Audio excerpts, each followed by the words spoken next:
بزرگوں، دوستوں، نوجوان ساتھیوں، عزیز بچوں، السلام علیکم ورحمۃ اللہ وبرکاتہ۔ الحمد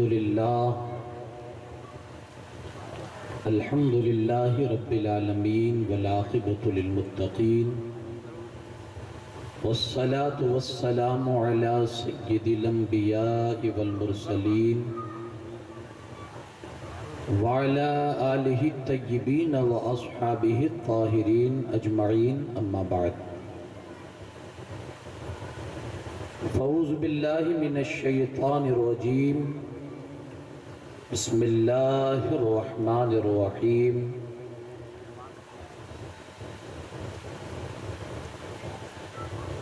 یا ایہا الذین آمنوا لا ترفعوا اصواتکم فوق صوت النبی، صدق اللہ العظیم وبلغنا رسولہ النبی الامین الکریم، ونحن علی ذلک لمن الشاہدین والشاکرین والحمد للہ رب العالمین۔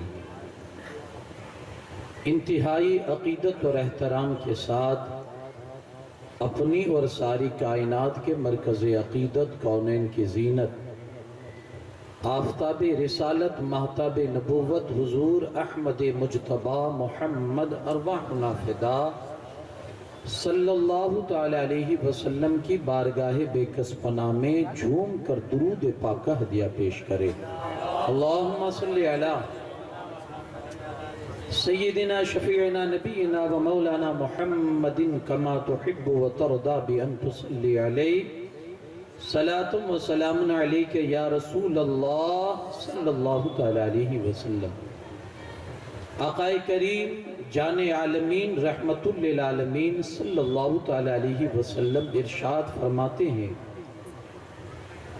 جو بندہ روزانہ مجھ پر 1000 مرتبہ درود پڑھا کرتا ہوگا، اس وقت تک موت نہیں آئے گی جب تک جنت میں اپنا ٹھکانہ نہیں دیکھ لے گا۔ جی لگا کر ایک بار درود پاک پڑھیں۔ اللہم صلی علی سیدنا شفیعنا نبینا مولانا محمد کما تحب و ترضا بان تصلی علیہ، صلاۃ و سلام علیک یا رسول اللہ صلی اللہ تعالی علیہ وسلم۔ اعلیٰ حضرت علیہ رحمت و رضوان بارگاہ رسالت معاف صلی اللہ علیہ وسلم میں یوں عرض کرتے ہیں، چمک تجھ سے پاتے ہیں سب پانے والے، میرا دل بھی چمکا دے چمکانے والے۔ برستا نہیں دیکھ کر ابر رحمت، برستا نہیں دیکھ کر ابر رحمت، بدوں پر بھی برسا دے برسانے والے۔ تو زندہ ہے واللہ، تو زندہ ہے واللہ، میری چشم عالم سے چھپ جانے والے۔ حرم کی زمین اور قدم رکھ کے چلنا، ارے سر کا موقع ہے او جانے والے، ارے سر کا موقع ہے او جانے والے۔ تیرا کھائیں تیرے غلاموں سے الجھے، ہے منکر عجب کھانے غرانے والے۔ مدینے کے خطے خدا تجھ کو رکھے، غریبوں فقیروں کو ٹھہرانے والے۔ رضا نفس دشمن ہے دم میں نہ آنا، کہاں تو نے دیکھے ہیں چندرانے والے۔ میرا دل بھی چمکا دے او چمکانے والے۔ ایک بار اور جی لگا کر پڑھی، اللہ رب محمد صلی اللہ علیہ وسلم، نحن عباد محمد صلی اللہ علیہ وسلم دائما ابدا ابدا۔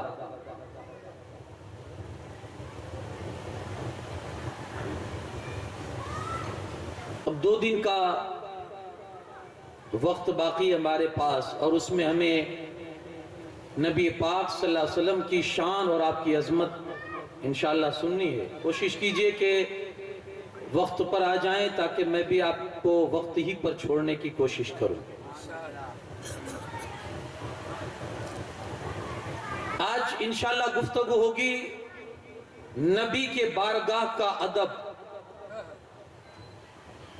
اور انشاءاللہ اس کے حوالے سے ہمارے اکابر اور جو صحابہ کا عمل رہا ہے انشاءاللہ وہ عرض کرنے کی کوشش کروں گا۔ بڑا ضروری ہے نبی پاک صلی اللہ علیہ وسلم کے معاملے میں ادب. وہ کسی نے کہا تھا نا کہ اگر آپ مجھ سے پوچھیں دین کیا ہے، تو اگر میں ایک ایک چیز کو گناتا چلوں تو شاید ایک لمبا وقت اس کے لیے درکار ہے کہ دین کیا ہے. الگ الگ حساب سے اس کی آپ تعریف اور اس کا خلاصہ بیان کر سکتے ہیں کہ دین کیا ہے، مگر آپ مجھ سے یہ پوچھو کہ مولانا ایک جملے میں دین سمجھنا ہے، ایک جملے میں، تو پھر میں آپ کو دین ایک جملے میں اس طرح سمجھاؤں گا. دین کیا ہے؟ تو کسی فارسی کے شاعر نے کہا تھا، دین سراسر سوختن اندر طلب، دین سراسر سوختن اندر طلب، انتہائش عشق آغازش ادب. دین کیا ہے؟ کہا محبوب کی محبت میں مر مٹنے کا نام دین ہے. یہ ایک جملے میں دین کی تعریف، ایک جملے میں دین کی تعریف، محبوب کی محبت میں مر مٹنے کا نام ہے دین. اس کی ابتدا اور شروعات ادب سے ہوتی ہے اور محبت پر جا کر ختم ہو جاتی ہے. یہ دین ہے سراسر نبی کا ادب، یہی دین ہے. شروع یہاں سے ہوتا ہے اور جب مکمل محبت حضور کی عطا ہو جاتی ہے تو آپ کا دین مکمل ہو جاتا ہے. یہ دین ہے. میں نے آپ کے سامنے جو قرآن پاک کی آیت کریمہ تلاوت کی، اللہ رب العزت ارشاد فرماتا ہے، یا ایھا الذین آمنوا لا ترفعوا اصواتکم فوق صوت النبی. اے ایمان والو، نبی کی آواز پر اپنی آواز کو اونچا مت کرو. اس بارگاہ کے بھی کچھ اسلوب ہے، کچھ ادب ہے. ایسے نہیں جیسے آپ ہم اور ایک دوسرے سے بات کرتے. کہا نہیں، اس دربار میں جاؤ تو بات بھی اس سلیقے سے کرو جو ادب ہمیں صحابہ سے پہنچا ہے. وہ کسی نے کہا تھا نا، لے سانس بھی آہستہ کہ دربار نبی ہے. لے سانس بھی آہستہ کہ دربار نبی ہے. ارے آنکھوں سے بھی چلنا یہاں بے ادبی ہے. لے سانس بھی آہستہ. تو یہ دربار کا ادب ہے. اقبال نے کہا تھا، ادب گاہیس زیر آسماں از عرش نازک تر کہ نفس گم کردہ می آیت جنید و بایزید این جا. کہا آسمان کے نیچے اگر عرش سے بھی زیادہ کوئی نازک چیز ہے، جگہ ہے، تو وہ ہے دربار مصطفیٰ صلی اللہ علیہ وسلم. اس قدر اس دربار کا ادب ہے کہ کہتے ہیں نفس گم کردہ می آیت جنید و بایزید. کون ہے جنید؟ حضور غوث پاک کے پیروں میں جس کا شمار ہوتا ہے وہ جنید ولی اللہ، اللہ کے ولی ہے. جنید بغدادی اور بایزید بستامی اکابر اولیاء میں جن کا شمار ہوتا ہے. لیکن کہتے ہیں جب یہ بھی آتے ہیں نا تو اونچی سانس لینا بھی بے ادبی سمجھتے ہیں. اپنی سانس کو روک لیتے ہیں کہ دربار نبی ہے. اب اس حوالے سے میں آپ کو بتاؤں صحابہ کرام کا کس انداز سے وہ رسول پاک صلی اللہ علیہ وسلم کے دربار کا ادب کرتے تھے. جب تک نبی پاک صلی اللہ علیہ وسلم بقید حیات، ظاہری حیات کے ساتھ دنیا میں تھے، صحابہ کا ادب وہی تھا. جب انتقال فرما گئے اور آپ پردہ کر گئے تب بھی ادب صحابہ کا ایسا ہی تھا، کوئی فرق نہیں. اور آج ہمارے لیے بھی حضور علیہ السلام کا ادب ہو بہو ایسا ہی ہونا چاہیے جیسا صحابہ کرام حضور کا ادب فرمایا کرتے تھے. آج بھی قرآن کی جس آیت کو میں نے آپ کے سامنے اپنا موضوع چنا، اللہ پاک ارشاد فرماتا ہے، اے ایمان والو آواز کو بلند نہ کرو. یہ آیت نازل ہوئی تھی جس وقت آیت نازل ہوئی حضور علیہ السلام نے صحابہ کے سامنے پڑھی. ایک صحابی تھے حضرت ثابت بن قیس، تھوڑا اونچا سنتے تھے. اور آدمی جب اونچا سنتا ہے نا، جس کے کان میں پرابلم ہوتی ہے نا، تو اس کی آواز تھوڑی تیز ہوتی ہے، وہ زور سے بولتا ہے، یہ فطرت ہے۔ آدمی جب کم سنے گا تو اس کی آواز بلند ہوتی ہے، وہ زیادہ تیز بولتا ہے۔ تو ان کی عادت یہی تھی، حضور علیہ السلام کی بارگاہ میں بیٹھتے تھے، حضور علیہ السلام جب کوئی بات کہتے تھے تو وہ یوں کہتے تھے، یا رسول اللہ صلی اللہ علیہ وسلم کیا فرمایا آپ نے؟ اونچی آواز میں بولتے تھے، سنتے کم تھے۔ کوئی بے ادبی کی وجہ سے نہیں، کمزوری تھی، کان کے اندر کمزوری تھی، لیکن جیسے آیت اتری کہ نبی کی آواز پر اپنی آواز کو بلند نہ کرو، اس بارگاہ کا ادب ہے، نیچا بولو، آہستہ بولو، ورنہ کہیں ایسا نہ ہو کہ تمہاری ذرا سی آواز تمہاری زندگیوں کی نیکیوں کو برباد کر دے، تمہاری نیکیاں رائگاں چلی جائے، ختم ہو جائے۔ جیسے آیت سنی نا، رونے لگے، گئے اور اپنے گھر کے کمرے میں اپنے آپ کو بند کر کے، بس یہی اب تو معمول ہو گیا، روتے ہیں روتے ہیں روتے ہیں۔ ایک دن ہوا، 2 دن ہوا، 3 دن ہوئے، حضرت ثابت بن قیس نظر نہیں آئے۔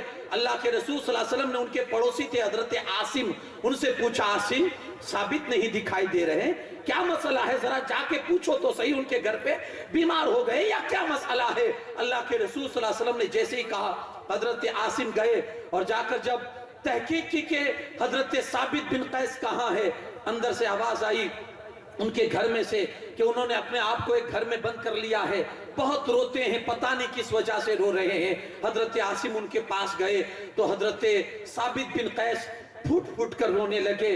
دراصل مسئلہ یہ ہے، میری کمزوری ہے کانوں کی کہ مجھے سنائی کم دیتا ہے، تو میں حضور کی بارگاہ میں تھوڑا اونچا بولتا تھا، اللہ پاک نے یہ آیت کریمہ نازل فرما دی ہے، تب سے میں رو رہا ہوں کہ میری زندگی کے اعمال برباد ہو گئے ہیں، بس یہی سوچ سوچ کے مجھے رونا آتا ہے۔ اللہ کے رسول صلی اللہ علیہ وسلم کی بارگاہ میں حضرت عاصم جاتے ہیں اور حضور کی بارگاہ میں عرض کرتے ہیں، یا رسول اللہ صلی اللہ علیہ وسلم، وہ اس لیے رو رہے ہیں کہ قرآن میں یہ آیت اتری ہے، اللہ کے رسول کی بارگاہ میں اپنی آواز کو بلند نہ کرو ورنہ عمل برباد ہو جائیں گے۔ تو وہ یہ سوچ کے روتے ہیں کہ میرے زندگی کے عمل برباد ہو گئے ہیں، بس اسی پر انہیں رونا آتا ہے۔ اللہ کے رسول صلی اللہ علیہ وسلم کی بارگاہ سے آواز آتی ہے، حضور فرماتے جاؤ میرے اس صحابی کو بلا کر لے آؤ۔ حضرت عاصم دوڑے ہوئے جاتے ہیں، حضور نے آپ کو یاد کیا ہے، وہ آتے ہیں جیسے رسول اللہ کا حکم سنتے ہیں، دوڑے ہوئے حضور کی بارگاہ میں حاضر ہوتے ہیں، عرض کرتے ہیں یا رسول اللہ صلی اللہ علیہ وسلم فرمائیں، کہا ثابت کیوں رو رہے ہو؟ عرض کرتے ہیں یا رسول اللہ صلی اللہ علیہ وسلم،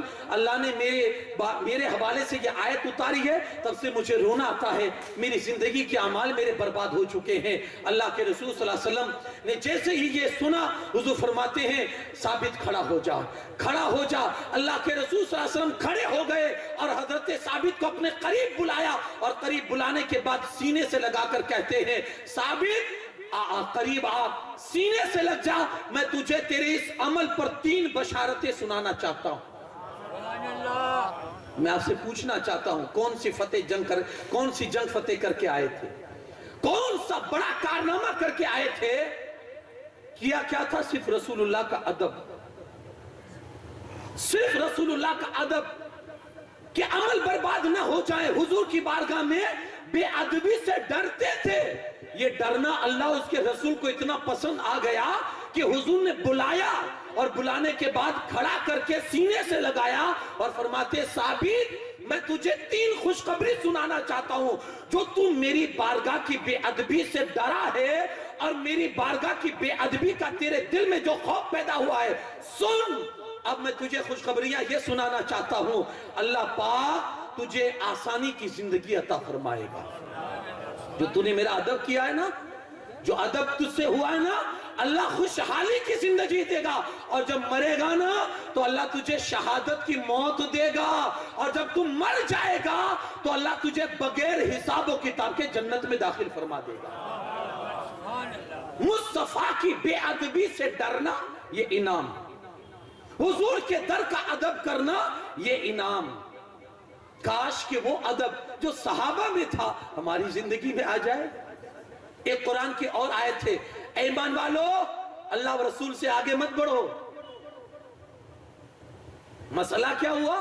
حضرت عائشہ صدیقہ رضی اللہ تعالیٰ عنہ فرماتی ہے کہ یوم الشق تھا، چاند دکھا نہیں تھا، صحابہ کو شک ہوا کہ پتہ نہیں رمضان شروع ہو گیا یا نہیں، شکوال انہوں نے روزہ رکھ لیا، انہوں نے روزہ رکھ لیا، ابھی حضور نے روزہ نہیں رکھا صلی اللہ علیہ وسلم، ابھی رسول اللہ صلی اللہ علیہ وسلم نے روزہ نہیں، صحابہ آگے بڑھے، روزہ رکھ لیا، جیسے روزہ رکھا نا، اللہ کو ان کی ادا پسند نہیں آئی، اللہ کو یہ ان کا عمل پسند نہیں آیا، فوراً قرآن میں آیت نازل فرما دی اور رہتی دنیا تک لوگوں کو بتا دیا کوئی بھی تمہارا عمل ہو، اچھا عمل ہے میری بارگاہ میں قبول ہوگا، لیکن اگر میرے رسول سے آگے بڑھنے کی کوشش کرو گے تو تمہارا عمل قبول نہیں کیا جائے گا۔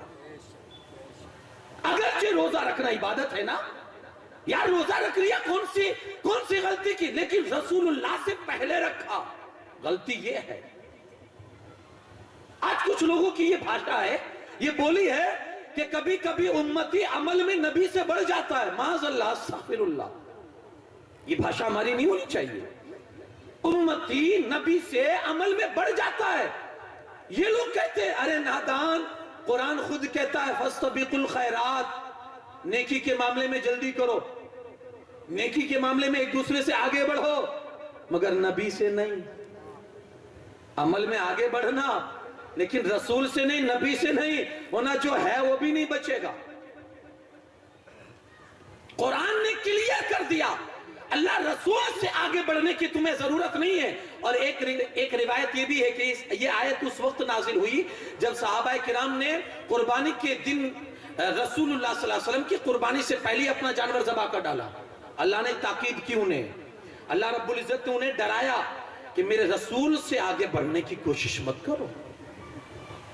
ہماری زندگی یہ ہے کہ ہم حضور کی پیروی میں چلیں، حضور جو کرے وہ ہم کریں، رسول اللہ سے آگے بڑھنے کی اگر کوشش رہے گی تو پھر عمل بھی برباد ہو جائے گا۔ یہ قرآن کا مزاج ہے، کسی بھی عمل مصطفیٰ سے آگے نہیں۔ تو پھر صحابہ کرام کا یہ دستور ہو چکا تھا، وہ دیکھتے تھے کہ رسول اللہ صلی اللہ علیہ وسلم کیا کرتے ہیں، جب حضور کرتے تھے نا تو پھر صحابہ کرتے تھے۔ آج ہمیں بھی اور آپ کو بھی حضور کا ادب کس حساب سے ہم کریں، ہر مسئلے میں اور ہر معاملات میں ہمارے دل میں دیکھیں محبت جتنی زیادہ ہوگی نا ادب بھی اتنا زیادہ آئے گا۔ پہلے ضرورت ہے محبت کی، آپ کسی سے محبت جتنا زیادہ کرو گے نا پھر اس کا ادب بھی ایٹومیٹک آپ کے اندر آتا چلا جائے گا۔ ادب محبت ہی نہیں رہے گی، ادب کہاں سے رہے گا؟ تو محبت بھی تو ضروری ہے نا۔ اب قرآن پڑھیے آپ کہ آداب رسول کیا ہے، قرآن کس انداز سے بتاتا ہے حضور کے دربار کا ادب۔ ہر جگہ اللہ رب العزت نے اپنے حبیب صلی اللہ علیہ وسلم کے آداب کے حوالے سے قرآن میں کئی آیتیں اتاری ہیں۔ ایک جگہ اللہ رب العزت فرماتا ہے اے لوگو جیسے آپس میں ایک دوسرے کو بلاتے ہو نا ایسے میرے رسول کو مت بلاؤ، میں رب ہوں، اللہ فرماتا ہے میں رب ہوں، لیکن الحمدللہ سے لے کر سورہ والناس کی سین تک پورے قرآن کو دیکھ لو، کہیں پر بھی اللہ نے یا محمد نہیں کہا، کہیں بھی نام نہیں لیا، یا محمد کہہ کر مت پکارو۔ ارے جب پیدا کرنے والا خدا یا محمد نہیں کہہ رہا ہے تو ہمیں اور آپ کو کیا حق ہے کہ یا محمد کہہ کر پکارے؟ تو مولا پھر کہیں تو کیا کہیں؟ کہا جب بھی کہنا ہو تو یا رسول اللہ کہنا، یا حبیب اللہ کہنا، یا نبی اللہ کہنا۔ اللہ نے جہاں بھی لیا نام آپ دیکھیں نا اس کا مزاج کیا ہے، اس کی سنت کیا ہے۔ آدم کو بلانا ہوا تو کہا یا آدم اسکن انت و زوجک الجنہ، ابراہیم علیہ السلام کو بلانا ہوا تو کہا یا ابراہیم قد صدقت الرؤیا، یحییٰ علیہ السلام کو بلانا ہوا تو کہا یا یحییٰ خذ الکتاب بقوہ، زکریا کو بلانا ہوا تو کہا یا زکریا انا نبشرک بغلام، یعنی جس نبی کو اللہ نے بلایا ہے اس کا نام لے کر ارے رب ہے اس سے بڑا بھی کوئی ہے، وہ نام لے لیتا تو کیا ہوتا۔ لیکن پورے قرآن میں آپ دیکھیں کہیں بھی یا محمد نہیں ہے، جہاں بھی ہے یا ایھا المزمل، یا ایھا المدثر، یاسین، طٰہٰ، یا ایھا النبی۔ ارے جب خدا خدا ہو کر اپنے رسول کو یا محمد نہیں کہہ کر پکارتا، ہمیں اور آپ کو کیا اتھارٹی ہے اور اختیار ہے کہ ہم اپنے نبی کو یا محمد کہیں؟ جب بھی کہیں گے یا رسول اللہ کہیں گے، جب بھی کہیں گے یا حبیب اللہ کہیں گے، جب بھی کہیں گے یا نبی اللہ کہیں گے۔ جب نام نہیں لینے کی اجازت ہے تو یہ ادب ہے مصطفیٰ کے دربار کا جو رب نے ہمیں سکھایا ہے، یہ ادب ہے۔ نام بھی مت لو، نام بھی لینا بے ادبی ہے۔ اب اس حوالے سے آپ دیکھیں گے کہ قرآن پاک میں نام نہیں، جہاں بھی بلایا اوصاف سے، یا ایھا المزمل طٰہٰ یاسین یا ایھا المدثر، جہاں بھی بلایا اوصاف سے، نام کہیں لیا۔ یہ ایک مجاز دیا ہے میرے رسول کو اس انداز سے۔ اور جب ان کی بارگاہ میں آؤ آواز نیچی رکھو۔ صحابہ کا انداز آپ دیکھیں نا، صحابہ کہتے جب ہم بیٹھتے تھے نا حضور کی بارگاہ میں، کسی آنے والے نے کہا، وہ جب عروہ بن مسعود ثقفی جب قریش کی طرف سے نمائندہ بن کر جب حضور کی بارگاہ میں آیا تھا نا، تو اس نے صحابہ کا انداز دیکھا تھا۔ اللہ اکبر، کیسا انداز تھا صحابہ کرام کا، ادب کرنے کا جو انداز تھا۔ اس نے دیکھا کہ یار، پھر اس نے اپنا تأثر پیش کیا کہ میں جب ان کی بارگاہ میں گیا تو میں اس سے پہلے قیصر و کسریٰ کے دربار میں بھی گیا ہوں، میں نے بڑے بڑے بادشاہوں کے دربار دیکھے ہیں، لیکن ان کے ماننے والے ان کا وہ ادب نہیں کرتے تھے جو نبی پاک کے ماننے والے صحابہ نبی پاک کا کیا کرتے تھے۔ حضور وضو فرماتے تو جو پانی وضو کا مصطفیٰ کے ہاتھوں سے گرتا، صحابہ زمین پر گرنے نہیں دیتے تھے، اپنے ہاتھوں پر لے لیتے اور اس کو تبرک سمجھ کے اپنے چہرے پر مل لیا کرتے تھے۔ کہا میں نے بہت دربار دیکھے لیکن ایسا دربار نہیں دیکھا۔ حضور اگر اپنا تھوک مبارک بھی اگر نکالتے ہیں زمین پر نہیں جاتا ہے، وہ جاتا ہے تو کسی صحابی کے ہاتھ پر جاتا ہے یا کسی صحابی کے چہرے پر جاتا ہے۔ کہا ایسا ادب کرتے ہوئے میں نے کسی کو نہیں دیکھا۔ ارے جو صحابی اور جو ماننے والا اپنے حبیب کے پانی کا، اپنے حبیب کے جسم سے نکلنے والا پانی زمین پر نہ گرنے دیتے ہو، وہ اپنے نبی کا خون زمین پر کیسے گرنے دیں گے؟ آج حیرت نہیں ہوتی؟ یہاں رک کر اگر میں اپنی قوم کے نوجوانوں سے کہوں اور اپنے بھائیوں سے کہوں، خدا را برا مت لگائیے گا، اور بس صرف اتنا کہنا چاہتا ہوں، صحابہ کرام کا انداز دیکھیے کہ پانی کو حضور سے نسبت ہو گئی تو وہ پانی ان کی نظر میں عظیم بن گیا، عزت والا بن گیا۔ یا داڑھی کو بھی حضور سے نسبت ہے، پھر وہ ہماری نظر میں احترام والی کیوں نہیں ہوتی ہے؟ ہم اس کا ادب کیا کرتے ہیں؟ صحابہ کے اندر یہ آپ پڑھیے ان کی زندگی کو، ان کا اتہاس پڑھیے، تب آپ کے دل کے اندر حضور کے محبت اور حضور کا ادب پیدا ہوگا۔ جب آپ صحابہ کی زندگی پڑھیں گے کس قدر وہ مؤدب تھے بارگاہ رسالت میں آپ صلی اللہ علیہ وسلم کے۔ حضرت سیدنا ابو بکر صدیق، میں اوپر سے آپ کو بتاتا چلوں، حضرت سیدنا ابو بکر صدیق رضی اللہ تعالیٰ عنہ ایک موقع پر حضور علیہ السلام کسی خاندان میں صلح کروانے کے لیے گئے، صلح کروانے کے لیے، جی ہاں، تو دیر ہو گئی، عصر کی نماز کا وقت ہو چکا تھا۔ دوسرے جو لوگ تھے انہوں نے حضرت ابو بکر صدیق سے کہا کہ لگتا ہے رسول پاک صلی اللہ علیہ وسلم کو کافی ٹائم لگ جائے گا، تو آپ ہی نماز شروع کر دینا، ہم تکبیر پڑھ دیتے ہیں۔ تو کہا ٹھیک ہے چلو، نماز شروع ہو گئی۔ بیچ نماز میں اللہ کے رسول صلی اللہ علیہ وسلم تشریف لائے، صحابہ کرام نے جگہ خالی کر دی، نماز شروع ہے، صحابہ جگہ خالی کر رہے ہیں۔ جب جگہ خالی کی اور انہوں نے اپنے ہاتھ پر ہاتھ مارنا شروع کیا تاکہ ابو بکر کو پتا چل جائے کہ حضور تشریف لا رہے ہیں، جیسے ہاتھ پر ہاتھ بجانا لوگوں نے شروع کیا تو حضرت ابو بکر کو لائٹ ہوئی تو انہوں نے پیچھے مڑ کے دیکھا رسول پاک صلی اللہ علیہ وسلم تشریف لا رہے ہیں۔ انداز دیکھ، یہ قرآن میں کہیں ہے کہ جب میرا رسول چالو نماز میں آئے تو اس طرح ادب کرنا؟ حدیث میں کہیں ہے؟ یہ صحابہ کہاں سے سیکھتے تھے؟ یہ صحابہ رسول اللہ کے در کا ادب ہی کہاں سے سیکھتے تھے؟ کہیں قرآن میں نہیں ہے اس طرح ادب کرنا، کہیں حدیث میں نہیں ہے اس طرح ادب کرنا، لیکن یہ صحابہ تھے اللہ کی کر رہے ہیں عبادت اور ادب مصطفیٰ کا کر رہے ہیں۔ گویا ذہن یہ دے رہے ہیں کہ لوگوں اللہ کی عبادت بھی وہی قبول ہے جس میں مصطفیٰ کی ذات کا ادب ہو. اور جیسے ہٹے نا، پیچھے ہٹنے لگے، حضور نے فرمایا ابو بکر پڑھاؤ نماز. پیچھے اور ایک قدم ہٹ گئے. حضور نے پھر فرمایا ابو بکر پڑھاؤ نماز. تیسرا قدم بھی ہٹ گئے. اللہ کے رسول صلی اللہ علیہ وسلم نے تیسری مرتبہ کہا ابو بکر پڑھاؤ نماز. لیکن حضرت ابو بکر شروع نماز میں پیچھے ہٹ گئے. اللہ کے رسول صلی اللہ علیہ وسلم آگے بڑھے اور آپ نے نماز پڑھائی. نماز کے بعد حضور نے فرمایا ابو بکر پڑھا دیتے تو کیا ہوتا، میں نے حکم دیا تھا. تو صرف اتنا جملہ کہا تھا جو ادب میں آپ دیکھیں دل ٹھنڈا ہو جائے گا. حضرت ابو بکر صدیق فرماتے عرض کرتے ہیں یا رسول اللہ صلی اللہ علیہ وسلم، ابو قحافہ کے بیٹے کی کیا مجال کہ وہ رسول اللہ کو امامت کروائے. حضور کو یعنی ابو بکر اتنا بڑھ گیا کہ وہ رسول اللہ کو نماز پڑھائے. یہ ابھی اس کی اتنی طاقت نہیں ہے.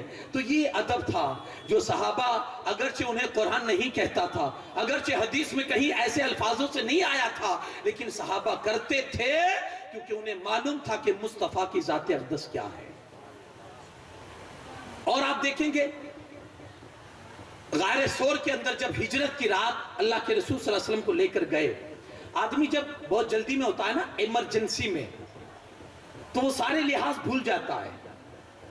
سارے لحاظ بھول جاتا ہے. کبھی کبھی ایسا ہوتا ہے کہ باپ کو بھی تو میں بول دیتا ہے. باپ کو بھی کیوں؟ ایمرجنسی. پھر وہ چھوٹے بڑے کی تمیز کھو دیتا ہے جب آدمی ایمرجنسی میں ہوتا ہے. اب اگر میں آپ سے کہوں کہ یہاں اللہ نہ کرے آگ لگی ہو، اللہ نہ کرے کہیں آگ لگی ہو، اور ہم کہیں کہ یار کسی کو فون کرے کہ یار وہ میں جہاں بیٹھا ہوں نا وہاں آگ لگی ہے، اور تو جلدی سے تھوڑا وہ فائر بریگیڈ کا انتظام کر دو، وہاں فون کر کے یہ اتنی دیر میں تو آگ اپنا بہت کچھ کام کر چکی ہوگی. ایسے موقع پر ہم کیا کرتے ہیں؟ ایسے موقع پر ہم ایمرجنسی کے مسئلے میں ہم سامنے والے کی عزت کو نہیں دیکھتے، بس ہم اتنا کہتے ہیں یار جلدی سے آگ آگ آگ، کہ مسئلہ ایمرجنسی کا ہے. ہم سامنے والے کا احترام، اس کی عزت، اس کی پرسنالٹی ہم بھول جاتے ہیں، اپنا انداز چینج کر دیتے ہیں جب مسئلہ ایمرجنسی کا ہو. لیکن واہ رے صحابہ، آپ کی عظمتوں پر قربان کہ آپ نے ایمرجنسی کے ماحول میں بھی رسول اللہ کا ادب نہیں چھوڑا تھا. آپ دیکھیں حضرت سیدنا صدیق اکبر غار ثور میں ایک جگہ سوراخ پر ایڑی رکھ کر بیٹھے ہیں. رسول اللہ صلی اللہ علیہ وسلم زانوئے ابو بکر میں آرام کر رہے ہیں. سانپ نے ڈسا، سانپ نے ڈسا، پیر نہیں ہٹایا. جانتے ہیں کہ کوئی چیز ڈنک مار رہی ہے. دوسری مرتبہ، تیسری مرتبہ، یہاں تک کہ زہر کے اثر سے آپ کی آنکھوں سے آنسو نکلے، اور رسول پاک صلی اللہ علیہ وسلم کے رخ انور پر جب وہ آنسو گرے، آنکھ کھلی، کہا ابو بکر کیا ہوا، کیوں رو رہے ہو؟ اس وقت حضرت ابو بکر نے یہ نہیں کہا حضور سانپ سانپ سانپ سانپ سانپ، نہیں، وہ جملہ بولتے تھے. اکثر حضور کی بارگاہ میں ادب دیکھیے، اکثر صحابہ کا یہ دستور تھا کہ جب وہ حضور کی بارگاہ میں کوئی جملہ بولنا ہوتا تھا، کوئی کام کہنا ہوتا تھا، کوئی مسئلہ رکھنا ہوتا تھا، تو وہ ایک جملہ بولتے تھے، میرے ماں باپ آپ پر قربان ہو.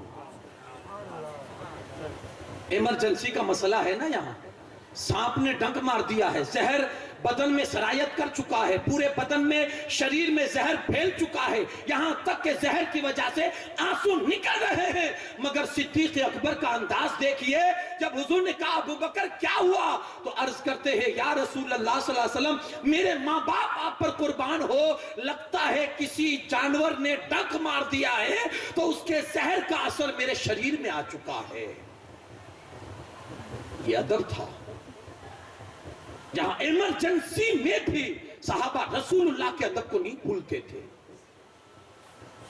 ہم بھول جاتے ہیں یار، ایمرجنسی کا مسئلہ نہیں ہوتا ہے، ہم بھول جاتے ہیں.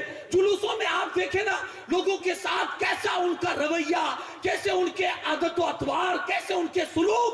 جلوس کے ساتھ کوئی پولیٹیشن جلوس ہے، کوئی پارٹی کا جلوس ہے جو آپ اس انداز سے آپ کر رہے ہیں، کس کی بارگاہ میں کھڑے ہیں، جلوس کس کا نکلا ہے. ہم بھول جاتے ہیں ادب، ہم معیار ہی کھو دیتے ہیں ادب کا. یار صحابہ کی زندگی پڑھیں آپ، جہاں رسول اللہ کا نام لیا جاتا تھا تو وہ نام کا اتنا ادب. میں نے پڑھا امام مالک، آپ جانتے ہوں گے 40 سال مسجد نبوی شریف میں بیٹھ کر درس حدیث پڑھایا ہے امام مالک نے، اور اتنے سال مدینہ شریف میں رہے، کبھی سواری پر نہیں بیٹھے. کسی نے پوچھا یا حضور آپ سواری پر کبھی نہیں بیٹھتے؟ تو کہتے ہیں ہاں اس لیے نہیں بیٹھتا ہوں کہ پتہ نہیں حضور کس گلی سے گزرے ہوں گے، کہاں رسول اللہ نے قدم مبارک رکھا ہوگا. میری عقیدت کو یہ گوارا نہیں ہے کہ جہاں رسول اللہ کا قدم مبارک پڑا ہو وہاں میری سواری کا قدم پڑ جائے. یہ ادب، یہ حضور کا ادب تھا. کبھی بھی پیشاب پاخانہ مدینہ میں نہیں، جب بھی پیشاب لگتی تھی مدینہ کی سرحد سے باہر چلے جاتے اور جلدی سے پیشاب کر کے اندر آ جاتے. کسی نے کہا کہ آپ باہر جاتے ہیں اور پھر جلدی سے اندر آ جاتے، کہا ڈر لگتا ہے کہ کہیں مدینہ سے باہر موت نہ آ جائے، اس لیے جلدی کر کے مدینہ کی سرحد میں گھس جاتا ہوں. میری تو مرضی یہی ہے، جیوں بھی تو آقا کے دیار میں، مروں بھی تو مصطفیٰ کی نگری میں. وہ ادب، وہ محبت. عجیب واقعہ میں نے ان کی زندگی کا ایک پڑھا، عجیب واقعہ. حضرت عبداللہ ابن مبارک فرماتے ہیں ہم لوگ بیٹھے تھے، جب یہ حدیث بیان کرنے بیٹھتے تھے نا تو ان کا چہرہ سرخ ہو جاتا تھا، اور ڈر کی وجہ سے، اور ادب کی وجہ سے، خوف کی وجہ سے. کسی نے آپ سے پوچھا کہ حضور یہ آپ کا چہرہ اس قدر سرخ کیوں ہو جاتا ہے اور آپ رونے جیسی حالت آپ کی بن جاتے ہیں جب بھی آپ ہم کو پڑھاتے ہیں؟ آپ کے کسی طالب علم نے پوچھ لیا. تو امام مالک کہتے ہیں کہ جن چہروں کو ہم نے دیکھے ہیں نا، وہ حدیث پڑھاتے وقت جو انداز ان کا ہوتا تھا، جو حالت ان کی ہوتی تھی، اگر ان کی حالت تم دیکھ لیتے نا تو میری حالت دیکھ کر تم کو حیرت نہیں ہوتی جس کو ہم نے دیکھا ہے. امام حضرت عبداللہ ابن مبارک کہتے ہیں کہ امام مالک پڑھا رہے تھے، اچانک ایسا لگا ہمیں ان کے چہرے کا جو کلر ہے نا وہ زرد پڑ چکا، زرد، اور ایسا محسوس ہوتا تھا کہ جیسے آپ کے شریر سے کسی نے خون چوس لیا ہے، مکمل خون چوس لیا ہے. لیکن آپ اطمینان سے پڑھا رہے ہیں، حدیث بیان کر رہے ہیں. مکمل جب حدیث کا درس ختم ہو گیا تو حضرت عبداللہ ابن مبارک آ کر عرض کرتے ہیں حضور ہم نے دوران حدیث جب آپ بیان کر رہے تھے تو آپ کے چہرے کا رنگ ایسا ہو گیا تھا اور ایسا محسوس ہوتا تھا کہ جیسے آپ کے شریر سے کسی نے خون مکمل چوس لیا ہو. وجہ کیا تھی؟ آپ نے فرمایا دراصل بات یہ تھی نا کہ میری کرسی کے پیچھے میری پیٹھ کے اندر ایک بچھو تھا جس نے 16 مرتبہ مجھے ڈنک مارا. جب ڈنک مارتا تھا نا تو اس کا زہر میرے شریر میں آتا تھا، تو اسی زہر کی وجہ سے میرے چہرے کا رنگ جو ہے وہ زرد پڑ جاتا تھا. لیکن مجال تھی کہ حضرت امام مالک کے شریر میں جنبش بھی آئے، وہ کنٹرول کر رہے تھے، برداشت کر رہے تھے کہ کہیں رسول اللہ کی حدیث کی بے ادبی نہ ہو جائے. یا اللہ، یہ ادب کہ پیچھے بچھو ڈنک مار رہا ہے، ہماری نماز نہ ہوئے. ہم سامنے دیکھ لے، ڈنک مارنا تو بڑی بات ہے، ہم کیڑا دیکھ لیتے ہم نماز توڑ دیتے ہیں، ہماری نماز صحیح سے نہ ہو. جہاں حضور کی حدیث بیان ہو رہی تھی 16 مرتبہ ڈنک کو برداشت کیا، لیکن حضور کی حدیث کی بے ادبی ہو جائے اس بندے نے گوارا نہیں کیا. جب بھی کوئی مسئلہ پوچھنے آتا نا، اپنے غلام کو پہلے سے کہہ دیا تھا کہ کوئی بھی گھر پہ آئے تو پہلے پوچھنا مسئلہ پوچھنے آیا ہو کہ حدیث پوچھنے آئے ہو. وہ اگر یوں کہتا ہے کہ حدیث پوچھنے آیا ہو تو آپ اس سے کہتے کہ بیٹھ جاؤ. خادم جاتا امام مالک سے کہتا کہ وہ فلاں آدمی آپ سے حدیث پوچھنے آیا ہے، تو جانتے ہو کیا کرتے ہیں؟ غسل کرتے ہیں،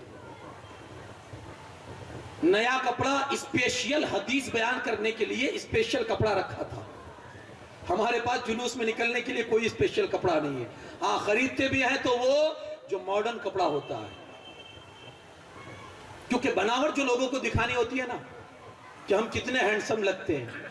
یار رسول اللہ کی بارگاہ میں حسن کی بات کر رہے ہو، خوبصورتی وہاں دکھا رہے ہو جہاں چاند بھی شرماتا ہے. فیشن اپنا آپ اس دربار میں لا کر دکھا رہے ہو، اپنے بالوں کا فیشن، اپنے کپڑوں کا فیشن، کہ جہاں چاند بھی حسن کی بھیک مانگتا ہو. شرم نہیں آتی؟ غیرت مر چکی ہے.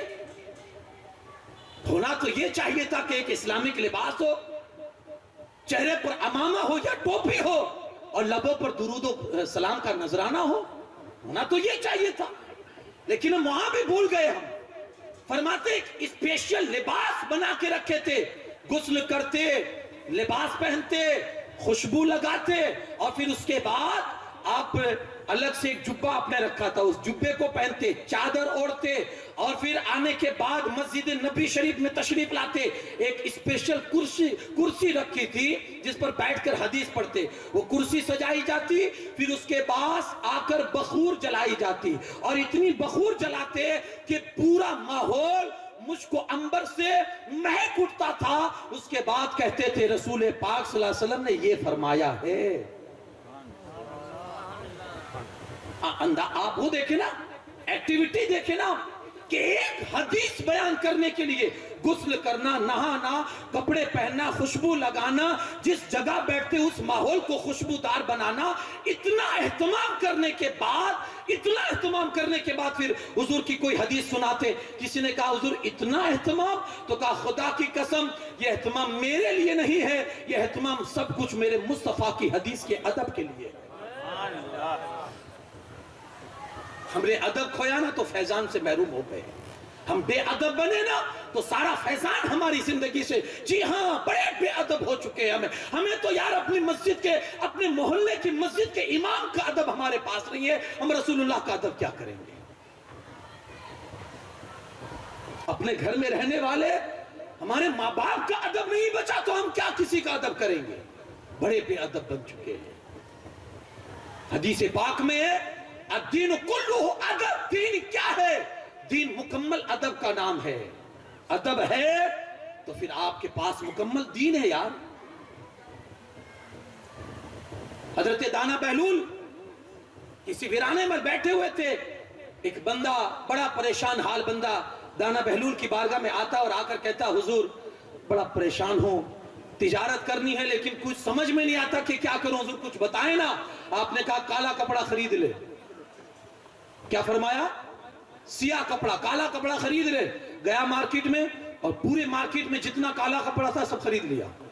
دوسرے دن یہ ہوا کہ جو اس گاؤں کا سب سے بڑا رئیس آدمی تھا نا وہ مر گیا. تو لوگوں نے سوگ منانے کے لیے کالا کپڑا خریدنا شروع کیا. جس دکان پر جاتے تو وہاں نہیں تھا. اس بندے نے جمع کر کے اسٹاک کر کے رکھا تھا. تو سارے شہر نے کالا کپڑا اس کے پاس سے خریدا تو راتوں رات مالا مال ہو گئے. بڑا خوش ہوا کہ یار حضور کی بارگاہ میں گیا, ادب سے عرض کیا تو اتنا مالا مال ہو گیا. اب دیکھیے جب بندے کے پاس دولت آتی ہے نا تو اس کا تیور بھی بدل جاتا ہے. دراصل دولت اس کا تیور دکھاتی ہے کہ یہ بندہ کیا ہے. جب تک پیسہ نہیں ہوتا ہے نا بڑا شریف مزاج ہوتا ہے, بڑا کم سخن ہوتا ہے, بڑا کم بولتا ہے, بڑا سادگی کے ساتھ دکھتا ہے. لیکن وہی جب دولت آ جاتی ہے نا تو تیور, انداز, رہن سہن, چال ڈھال سب کچھ چینج ہو جاتا ہے. اب ہوا یہ کہ کچھ مہینوں کے بعد پھر گزرا تو دیکھا کہ دانا بہلول بیٹھے ہوئے ویرانے میں. تو وہیں گھوڑے پر سے بیٹھے بیٹھے کہتا ہے کیوں بابا کیسی زندگی کٹ رہی ہے, کوئی اور بھی فارمولا بتا دو تاکہ پھر مالا مال ہو جاؤں. پہلے دن آیا تھا تو کیا تھا, آیا سامنے بیٹھا ادب سے, اور ادب سے بیٹھ کر عرض کی تھی حضور کچھ ہو تو بتا دیجئے. لیکن اب جب پیسہ ہوا تو انداز بدلا, گھوڑے پر بیٹھے بیٹھے کہتا کچھ ہو تو بتا دیجئے. تو دانا بہلول وہیں سے کہتے ہاں تربوز خرید لے. کیا فرمایا؟ تربوز خرید لے. تو اس شہر کی مارکیٹ میں اور دوسرے آس پاس کے شہروں کی مارکیٹ میں جتنا تربوز تھا سب اس نے خرید لیا. اور سوچا کیا کہ اب تو اور بھی مالا مال ہو جاؤں گا.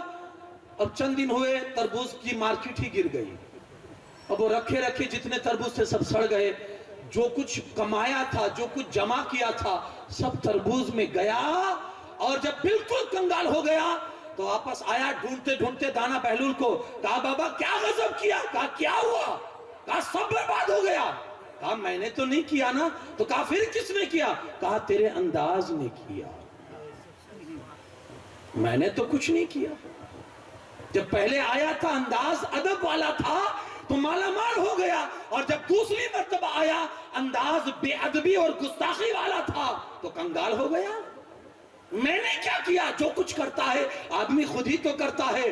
بے ادب ہوتا ہے تو کنگال ہو جاتا ہے, با ادب ہوتا ہے تو مالا مال ہو جاتا ہے. اسی لیے تو کسی نے کہا نا, با ادب با نصیب, بے ادب بے نصیب. با ادب بنو. زمانے نے دیکھا ہے کہ جس نے بھی کسی کا بھی ادب کیا ہے اللہ نے کبھی اس کو محروم نہیں رکھا. شاید میں نے آپ کو سنایا ہو حضور غریب نواز کی بارگاہ کے ادب کے حوالے سے کہ ایک مرتبہ حضور غریب نواز اور خواجہ قطب الدین بختیار کاکی ایک چوراہے پر کھڑے تھے, تو سامنے سے ایک غلام گھوڑے پر بیٹھا ہوا آ رہا تھا. اس نے جب یہ دونوں بزرگ کو دیکھا نا تو گھوڑے کے نیچے اتر گیا, لگام کو تھاما اور پیدل چلتے ہوئے دونوں بزرگ کے پاس پہنچا تو سلام کیا اور سلام کر کے آگے نکل گیا. حضور خواجہ غریب نواز کو اس کا ادب بڑا پسند آیا. حضور غریب نواز نے قطب الدین بختیار کاکی سے فرمایا کہ بابا یہ کون تھا؟ اتنا با ادب, بڑا ادب والا تھا, یہ کون تھا؟ کہا حضور ایک بادشاہ کا غلام ہے جس کا نام ہے شمس الدین التمش. ایک بادشاہ کا غلام ہے اور نام یہ ہے.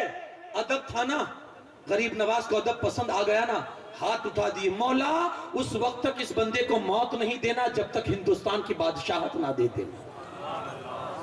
زمانے نے دیکھا تھا کسی بادشاہ کا غلام, لیکن جب بادشاہ مر گیا نا تو اسی کو تخت ہندوستان پر بٹھایا گیا. یہ سب کچھ جو تھا میرے غریب نواز کی بارگاہ کے ادب کی وجہ سے.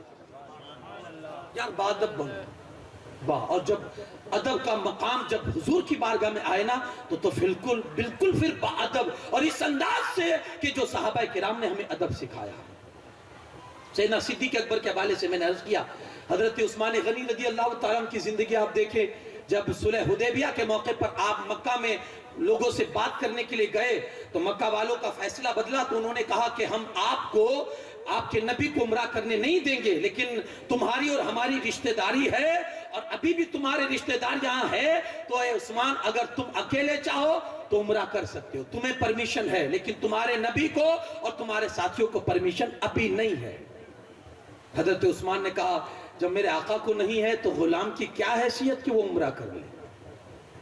ارے یہ عمرہ بھی ملا ہے جس کے صدقے میں تو وہ نبی کی ذات اقدس ہے. نہیں کیا.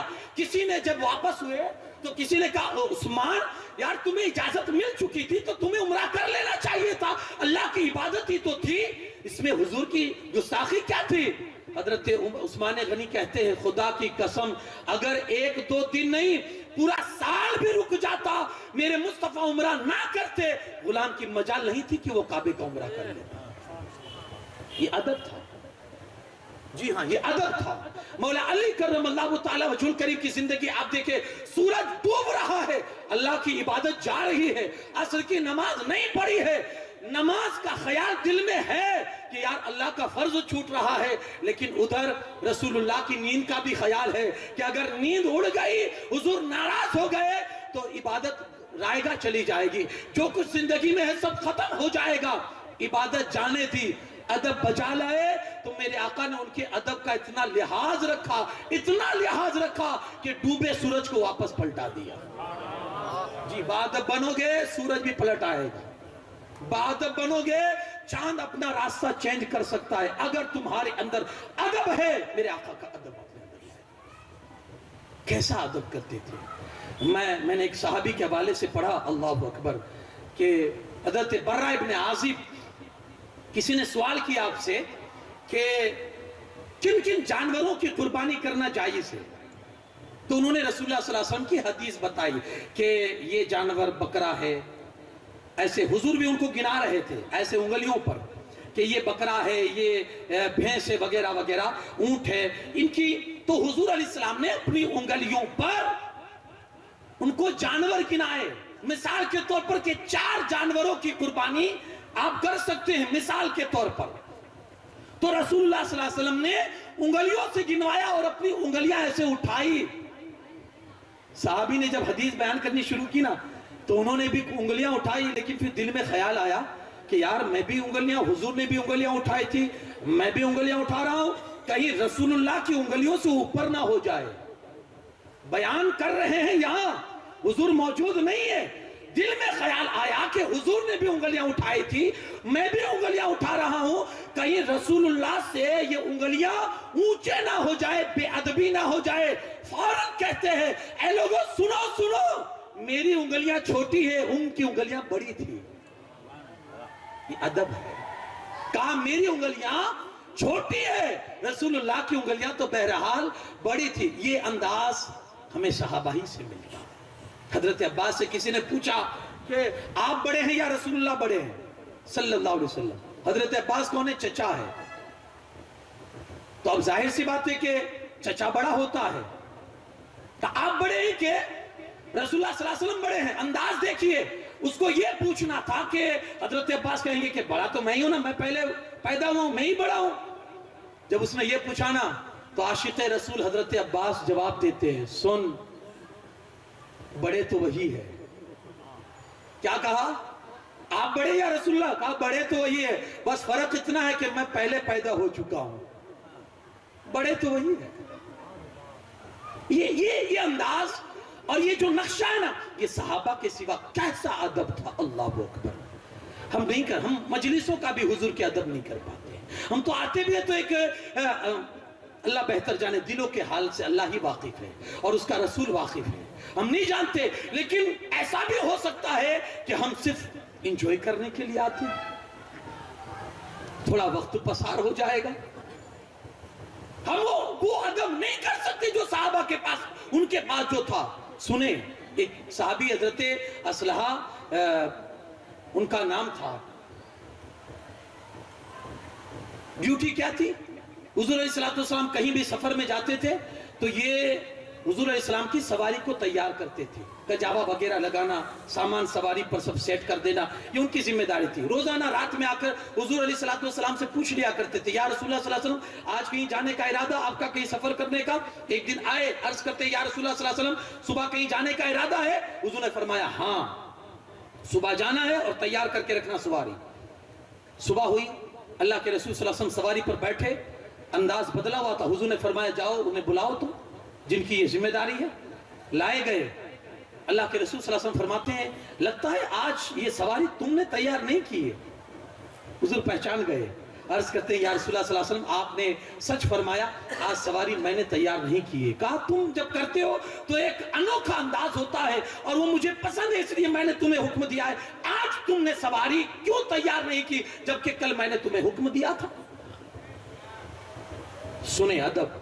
عرض کرتے ہیں یا رسول اللہ صلی اللہ علیہ وسلم دراصل مسئلہ یہ ہوا کہ رات میں مجھ پر غسل فرض ہو چکا تھا, رات میں مجھ پر غسل واجب ہو چکا تھا اور سخت سردی ہے, اگر ٹھنڈے پانی سے نہا لیتا تو بیمار پڑنے اور مرنے کا ڈر تھا. عرب کی ٹھنڈی کا مرنے کا ڈر تھا اور میں نے مناسب نہیں سمجھا کہ اس ناپاکی کی حالت میں جاؤں اور رسول اللہ کی سواری کو ٹچ کروں ناپاکی کی حالت میں. کہا یا رسول اللہ صلی اللہ علیہ وسلم اس لیے میں نے اپنی جگہ دوسرے کو بھیج دیا کہ نہیں, غسل اگر واجب ہو چکا ہے, ناپاک ہوں تو دوسرے کو بھیج سکتا ہوں, لیکن رسول اللہ صلی اللہ علیہ وسلم کی سواری کو بغیر غسل کے ناپاکی کی حالت میں نہیں چھو سکتا ہوں. انداز لیجئے نا یار, آپ جا رہے ہیں حضور علیہ السلام کی کسی میلاد میں, کسی محفل میں, آپ جا رہے ہیں جلوس محمدی صلی اللہ علیہ وسلم میں, انداز تو لیجئے صحابہ کا. حضور علیہ السلام کے مسئلے اتنے ایکٹیو رہا کرتے تھے صحابہ, اتنے حساس اور اتنی ذمہ داری کے ساتھ کہ کہیں بے ادبی نہ ہو جائے, کہیں بے ادبی نہ ہو جائے. آپ دیکھیں نا اللہ کے رسول صلی اللہ علیہ وسلم, عورت جو ہوتی ہے نا یہ اپنے شوہر کے مسئلے میں اس کا انداز کچھ الگ ہی ہوتا ہے. حضور علیہ السلام کے ازواج میں ایک نام ہے ام حبیبہ, حضرت ابو سفیان کی بیٹی, مسلمان ہو چکی تھی لیکن باپ مسلمان نہیں ہوئے تھے. مسلمان ہوئی مکہ میں, اللہ کے رسول صلی اللہ علیہ وسلم نے ان سے نکاح فرما لیا, مدینہ آ گئے حضور علیہ السلام کے ساتھ. اب حالات دیکھیں, ایک مرتبہ جب صلح حدیبیہ کے جو صلح حدیبیہ میں جو شرائط طے ہوئے تھے اس میں لوگوں کو تھوڑی میعاد بڑھانے کا ارادہ ہوا, مکہ والوں کو, کہ تھوڑا ٹائم بڑھا لے, ویلیڈیٹی تھوڑی بڑھا لے. جو صلح ہوئی ہے، جس معاملے پر اور جس شرطوں پر صلح ہوئی ہے، تو تھوڑا وقت بڑھا لے. تو وقت بڑھانے کے لیے انہوں نے حضرت ابو سفیان کو، جو ابھی مسلمان نہیں ہوئے، مدینہ میں رسول اللہ صلی اللہ علیہ وسلم کی بارگاہ میں بھیجا. جب یہ آئے تو اپنی بیٹی کے گھر میں آئے، حضرت ام حبیبہ کے گھر میں. حضور علیہ السلام موجود نہیں ہے، حضرت ام حبیبہ ہے. جیسے ہی ابو سفیان گھر میں آئے تو آدمی گھر میں آنے کے بعد سب سے پہلے دیکھتا ہے کہ بیٹھنے کی جگہ کہاں ہے. اگر کرسی ہے تو سیدھا کرسی پر بیٹھتا ہے، چارپائی ہے تو چارپائی پر، سیٹی ہے تو سیٹی پر، یعنی بیٹھنے کی جہاں جگہ ہوگی آدمی وہیں جائے گا. گھر میں صرف ایک چارپائی تھی جس پر رسول اللہ صلی اللہ علیہ وسلم آرام فرمایا کرتے تھے. ابو سفیان جیسے آئے، گھر میں اجازت لے کر گھسے، دیکھا کہ ایک چارپائی ہے، دوسری کوئی چیز نہیں ہے. تو آگے بڑھنے لگے کہ جاؤں اور چارپائی پر بیٹھ جاؤں. جیسے حضرت ام حبیبہ کی نظر پڑی نا، وہیں سے چلاتی ہے، خبردار ابا، بیٹھنا نہیں، بیٹھنا نہیں. ابو سفیان کہنے لگے کیوں بیٹی؟ میں اس بستر کے لائق نہیں ہوں یا یہ بستر میرے لائق نہیں ہے؟ میں اس کے لائق نہیں ہوں یا یہ بستر میرے لائق نہیں ہے؟ تو مجھے روک رہی ہے بیٹھنے سے، سبب کیا ہے، وجہ کیا ہے؟ تو کہتی ہے ابا، آپ اس بستر کے قابل نہیں ہیں. کہا کیوں؟ کہا آپ مشرک ہیں، آپ غیر مسلم ہیں، اور میرے آقا صلی اللہ علیہ وسلم کا یہ بستر مبارک ہے جو سراسر پاک ہے، جو نور والا ہے. حضور علیہ السلام کے ساتھ اور حضور کے جسم اقدس کے ساتھ جو چیز مس ہو جاتی ہے پھر وہ بھی نور والی ہو جاتی ہے.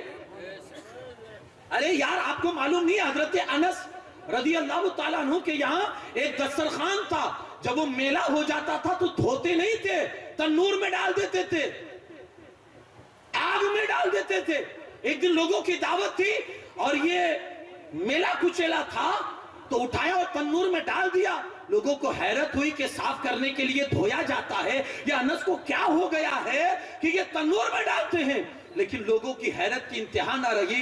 جب انہوں نے تنور میں سے نکالا نا تو بالکل صاف اور شفاف تھا، آگ نے ذرا بھی اثر نہیں کیا تھا، ذرا بھی نہیں جلا. لوگوں کو حیرت ہوئی. کہا انس یہ کیا ماجرا ہے، یہ کیا مسئلہ ہے؟ کہا تم نہیں جانتے، جب بھی صاف کرنا ہوتا نا آگ میں ڈال دیتا ہوں. کہا آگ جلاتی نہیں ہے؟ کہا کیسے جلائے گی؟ اکثر میں نے دیکھا ہے رسول پاک صلی اللہ علیہ وسلم اکثر اپنے ہاتھوں کو اس دسترخوان سے پوچھا کرتے تھے. میرے بھائی، جب دسترخوان سے ہاتھ حضور پوچھ لے تو اس دسترخوان میں اتنی نورانیت آ جائے کہ آگ جلا نہ سکے. جس بستر پر میرے آقا آرام کر رہے ہوں گے اس بستر کی نورانیت کا حال کیا ہوگا؟ کہا حضور ابا بیٹھنا نہیں. کہا بیٹی کیوں؟ کہا یہ بستر میرے نورانی والے، نور والے آقا کا بستر ہے، آپ اس بستر کے لائق نہیں ہے، آپ مشرک ہے، آپ غیر مسلم ہے، آپ ناپاک ہے، اور میرے آقا کا بدن پاک پاک ہے. کہیں ایسا نہ ہو آپ کے بیٹھنے سے میرے مصطفیٰ کا یہ بستر ناپاک ہو جائے اور حضور کی بارگاہ میں بے ادبی ہو جائے، یہ میں گوارا نہیں کر سکتی. یہ ادب تھا. سگا باپ، لیکن جہاں رسول اللہ کا مسئلہ آ جائے پھر وہاں سگا باپ بھی باپ نہیں دکھتا تھا. یہ سوچ اور یہ تصور یہ صحابہ ہی کی زندگی میں آپ کو ملے گا. سارا ادب یہ حضور کی حیات میں بھی، حضور کے بعد بھی، جب تک رسول پاک صلی اللہ علیہ وسلم ظاہری حیات میں ہیں. بلکہ اکثر ایسا ہوتا تھا کہ جب حضرت عائشہ صدیقہ رضی اللہ تعالیٰ عنہ حضور علیہ السلام کے وصال کے بعد اگر کوئی مدینہ پاک میں حضور کے روضے کے قریب میں اگر کوئی دیوار میں کیلی بھی ٹھوکتا نا تو حضرت عائشہ قاصد بھیجوا کر منع کروا دیتی تھی، خدارا مت ٹھوکو کہ اس کی آواز سے رسول اللہ کو قبر انور میں تکلیف ہوگی، کیلی ٹھوکنے سے. آپ کو ہم کو اندازہ نہیں ہے. میں یہ تحدیث نعمت کے لیے بول رہا ہوں، کوئی ریاکاری کے طور پر نہیں. جب مدینہ شریف میں گیا تو ایک وہ شوق ہوتا ہے نا کہ چلو یار جنت کی کیاری میں نماز پڑھے. لیکن میں نے وہاں کا جب منظر دیکھا نا، آپ بھی گئے ہوں گے، بہت سارے لوگ آپ نے دیکھا ہوگا، منظر کیا ہوتا ہے؟ وہاں کی جو سیکیورٹی جو لوگ ہیں اور وہاں کے جو ذمہ داران ہیں جن کے ہاتھ میں یہ سارا انتظام ہے، وہ لوگ کیا کرتے ہیں کہ اسٹیپ بائی اسٹیپ لوگوں کو بھیجتے ہیں جنت کے کیارے میں، کیونکہ پبلک زیادہ ہوتی ہے اور نماز پڑھنے والے زیادہ ہوتے ہیں اور جگہ اتنی زیادہ بڑی نہیں ہے جس کو جنت کی کیاری کہا جاتا ہے۔ اب وہ اسٹیپ بائی اسٹیپ تھوڑے لوگوں کو وہاں روک لیں گے بمبو لگا کے یا کوئی بھی چیز بیچ میں ڈال کے، تھوڑے لوگ آئیں گے، پھر جب یہ نماز پڑھ کے بالکل جب وہ علاقہ جب وہ صحن جو ہے بالکل خالی ہو جاتا ہے وہ جگہ، تو پھر وہ ان لوگوں کو چھوڑتے ہیں۔ جب وہ چھوڑتے ہیں نا، وہ رسی ہٹاتے ہیں نا، تو پھر ہمارے بھائیوں کی صورت کیا ہوتی معلوم ہے؟ بالکل جیسے ٹوٹ پڑنا، وہ ادھر گر رہا ہے، وہ اس کو دھکے لگا رہا ہے، وہ وہاں کی کسی طرح سے جلدی سے پہنچ جائیں جنت کی کیاری میں۔ مجھ سے اگر آپ پوچھیں نا تو میں کہوں گا یہ بے ادبی ہے یار، ایسی ہزاروں جنت کی کیاریاں قربان ہیں مصطفیٰ کے ادب کے سامنے۔ نہیں ملتا آپ کو موقع، مت پڑھیے، جی ہاں مت پڑھیے، کیونکہ جنت کی کیاری میں نماز پڑھنے سے بھی اہم چیز یہ ہے حضور کے دربار کا ادب۔ ارے یار لوگ سانس بند کر دیتے تھے جب جالی مبارک کے سامنے آتے تھے، مواجہ اقدس کے سامنے، کہ کہیں سانس بڑی نہ ہو جائے اور بے ادبی نہ ہو جائے۔ ہم بھاگتے ہیں، ہم دوڑتے ہیں، ہم ایک دوسرے کو دھکا لگاتے ہیں کہ ہمیں موقع مل جائے۔ نہیں، ایسی عبادت مت کیجیے کہ جس عبادت سے آپ کے نبی کا دل دکھ جائے۔ میں اپنی بات کر رہا ہوں، جی ہاں، مسئلہ کیا ہے اسے آپ سائیڈ میں رکھیں، میں اپنی بات کر رہا ہوں کہ یہ ادب کے خلاف ہے کہ آپ، یار پہلی تو بات یہ ہے کہ ہم کس منہ سے ان کے سامنے جائیں۔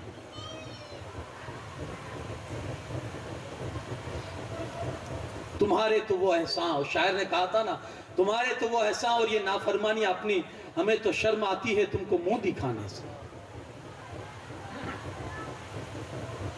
تھوڑا ادب آپ اپنے اندر لائیں۔ اور وہاں کے لوگوں کی جو ایکٹیویٹیز ہوتی ہے کہ آپ کسی بھی طرح سے رسول اللہ کی بارگاہ کی بے ادبی کریں، جتنی آپ بے ادبی کریں گے ان کی نظر میں اتنے آپ اچھے رہیں گے، ہے نا؟ پاؤں پھیلا کر بیٹھیے گنبد رسول کے سامنے، آپ کو کوئی ٹچ نہیں کرے گا، ادب کر کے کھڑے رہیے۔ کوئی بھی آ کر 2 منٹ 1 منٹ آدھی منٹ نہیں ہوگی کہ کوئی نہ کوئی آپ کے بارگاہ آپ کے پاس پہنچے گا اور کہے گا کیا کر رہے ہو؟ نماز پڑھنی ہے، جاؤ مسجد ہے نا، یہاں کیا کھڑے ہو؟ اکثر آپ دیکھیں گے وہ آپ کی ذہن میں، وہ آپ کے تصور میں، وہ آپ کے عشق میں خلل پیدا کرنا چاہتے ہیں، لیکن یاد رکھیے مومن اس وقت تک زندہ ہے جب تک اس کے دل میں ایمان زندہ ہے۔ جی ہاں، نوٹ کر لیجئے، مومن اس وقت تک زندہ ہے جب تک اس کے دل میں ایمان زندہ ہے، اور ایمان اس وقت تک زندہ رہے گا جب تک آپ کے دل میں مصطفیٰ کا ادب زندہ ہے۔ ادب نہیں ہے، آپ مر چکے ہیں، آپ کا ضمیر مر چکا ہے، آپ کا ایمان مر چکا ہے، اگر آپ کے اندر رسول اللہ کی محبت اور حضور کا ادب نہیں ہے۔ بہت ضروری ہے۔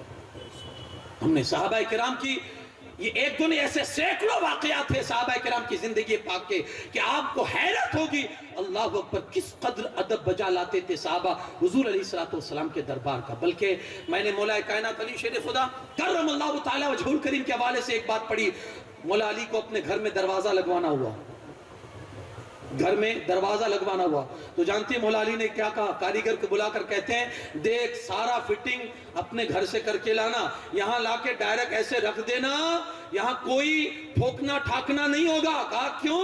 کہا جانتا نہیں بغل میں روضہ رسول ہے، جانتا نہیں بغل میں رسول اللہ آرام فرما رہے، ہم نہیں چاہتے کہ ذرا بھی حضور کو ہماری آواز سے اور ہماری وجہ سے حضور علیہ السلام کو قبر انور میں تکلیف پہنچے۔ جی ہاں، انداز با ادب مؤدب ہو کر حضور کی بارگاہ میں جب بھی پیش ہو، اور یاد رکھیں آپ دنیا کے کسی خطے میں بھی کھڑے ہیں، آپ دنیا کے کسی بھی کونے میں کھڑے ہیں، جب آپ حضور کی بارگاہ میں اپنے آپ کو پیش کرتے ہو تو اس عقیدے سے پیش کرو کہیں بھی کھڑے ہوں گے نگاہ نبوت ہمیں دیکھ رہی ہوگی، کہیں بھی کھڑے رہیں گے نظر مصطفیٰ ہم پر ہوگی اور حضور دیکھ رہے ہوں گے۔ جب بھی کبھی میرے مصطفیٰ کی بارگاہ میں آنا ہونا با ادب بن کر آؤ. جتنا ہی ادب کرو گے اتنا ہی اس بارگاہ کے اندر مقبول بن جاؤ گے. یار جب ادب نہیں رہے گا تو پھر آپ کی مقبولیت کا کوئی ٹھکانہ نہیں ہوگا. با ادب اس دربار کا ادب کرو جہاں جبرائیل امین بھی آتے ہیں تو با ادب ہو کر آتے ہیں. یہ ہماری خوش نصیبی ہے. بہت سارے لوگ ایسے ہوں گے جنہیں کئی مرتبہ اس دربار کی حاضری نصیب. اللہ کرے ہمیں بار بار اس دیار کی حاضری نصیب ہو جائے. جی ہاں, دل سے دعا کرے اور دل سے آمین کہے, اللہ بار بار ان آنکھوں کو حرمین کی زیارت کا شرف بخشے. ہو سکتا ہے کہ اس مجلس میں کوئی ایک, جہاں 40 ہوتے ایک ہوتا ہے, جہاں 40 ہوتے ایک اللہ کا بندہ ہوتا ہے. ایسا کہ اللہ جس کی بات رد نہیں کرتا, ہم آمین کہیں گے اور ہم دعا کریں گے. ہو سکتا ہے اس بندے کے صدقے ہماری بھی سن لی جائے اور بار بار ہمیں حرمین کی زیارت نصیب ہو جائے. آمین. جب بھی جائیں وہ ادب. ہم نے اپنے اکابر کی زندگی پڑھی یار, وہ کتوں کا ادب کرتے تھے, کتوں کا ادب کرتے تھے. اور یہ نہیں دیکھتے کہ یہ کیا ہے کتوں کا ادب. یا کتوں کا بھی ادب ہوتا ہے. کہا یار تو کتے کو دیکھ رہا ہے اور میں مدینے کے کتے کو دیکھ رہا ہوں. تو صرف کتے کو دیکھ رہا ہے نا, میں یہ دیکھ رہا ہوں کس گلی کا کتا ہے. اور مجنوں کو کسی نے دیکھا تو وہ بار بار ایک کتے کو پکڑ کے چومتا تھا. کہا کیا کر رہا ہے, کتے کو بھی چوما جاتا ہے. کہا یار کتے کو نہیں چومتا ہوں, یہ میری لیلا کے گلی سے گزرا تھا نا, اس لیے لیلا کا تصور کر کے کتے کو چوم رہا ہوں. تو یہ ایک انداز ہوتا تھا اپنوں کا اور لوگوں کا کہ وہ کس طرح سے رسول اللہ صلی اللہ علیہ وسلم کی بارگاہ کا ادب کرتے تھے. محبت کریں, ادب کریں. اگر آپ کے دل میں محبت رسول ہے, ادب مصطفیٰ ہے, تو پھر سمجھ لینا آپ نے ایمان کا ذائقہ اور اس کی چاشنی حاصل کر لی ہے. اللہ پاک ایمان کی سلامتی کے ساتھ دنیا میں رکھے اور اپنے حبیب کا ادب اور اپنے حبیب کی محبت نصیب فرمائے. وما علینا الا البلاغ. السلام علیکم ورحمۃ اللہ.